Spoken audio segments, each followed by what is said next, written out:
পৰম শ্ৰদ্ধাৰ আমাৰ উপস্থিত বৰাহী শংকলাবাসী ৰাইজ, মোৰ শ্ৰদ্ধাৰ গণমান্য ব্যক্তিসকল আৰু কণ ভাইটি ভণ্টি আৰু মোৰ সমকক্ষ বন্ধুসকল, আজি সঁচাকৈ সকলোৱে জ্ঞাত, সদৌ অসমবাসী জ্ঞাত, যিহেতু আমাৰ গণশিল্পী জুবিন গাৰ্গ ডাঙৰীয়া কালি ঢুকাইছে ছিংগাপুৰত।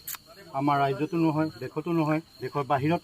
সেয়েহে সমগ্ৰ অসমতে আমাৰ অসমবাসী ৰাইজে ইয়াৰ আমতো জুবিন গাৰ্গক খুব কাতৰেৰে শ্ৰদ্ধা জনাইছে।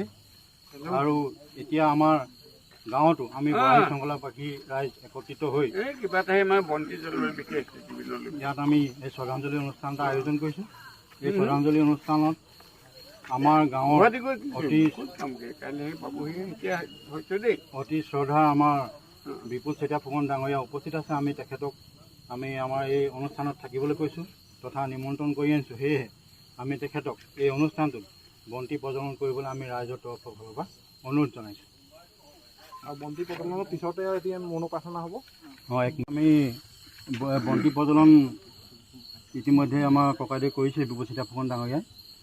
তেখেত জুবিন গাৰ্গ ডাঙৰীয়াৰ গুৰু আছিলে বিপুল চেতিয়া ফুকন। সেয়েহে আমি বিপুল চেতিয়া ফুকনক দুআষাৰমান বক্তব্য ৰাখিবলৈ আমি অনুৰোধ জনাইছোঁ। নমস্কাৰ। সদৌ অসমবাসী ৰাইজলৈ মই নমস্কাৰ যাচিছোঁ। জুবিন মোৰ মৰমৰ ভাই আছিল, বন্ধু আৰু মোৰ শিষ্যও আছিল দেই। এতিয়া মই এটাই সন্দেহ হৈ গৈছে, জুবিন নিজে মৰিলে মাৰিলে, সেইটো আমি বিচাৰ কৰি উলিয়াম বুলি ভাবিছোঁ দেই। ই মৰা নাই, তাক মাৰিলে। কিবা মহন্ত কুকুৰ এটা লৈ গ'ল, ভাই কুকুৰ বুলি ডাইৰেক্ট ক'ম, কি কৰিব ধৰকচোন মোক চাওঁ। মই এতিয়া এই বন্তি গছি জ্বলালোঁ। আমাৰ বৰাহী শংকলা ৰাইজৰ হৈ পেলাই আমাৰ ইয়াত যিমান জ্ঞাতৰ ৰাইজ গোট খাইছে, সকলোৱে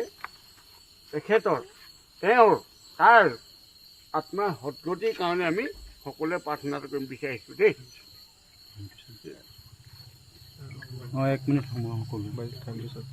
পলাই গৈ গুচি হৈ থাকিবাগৈ জোন বেলিত কৰা হয়।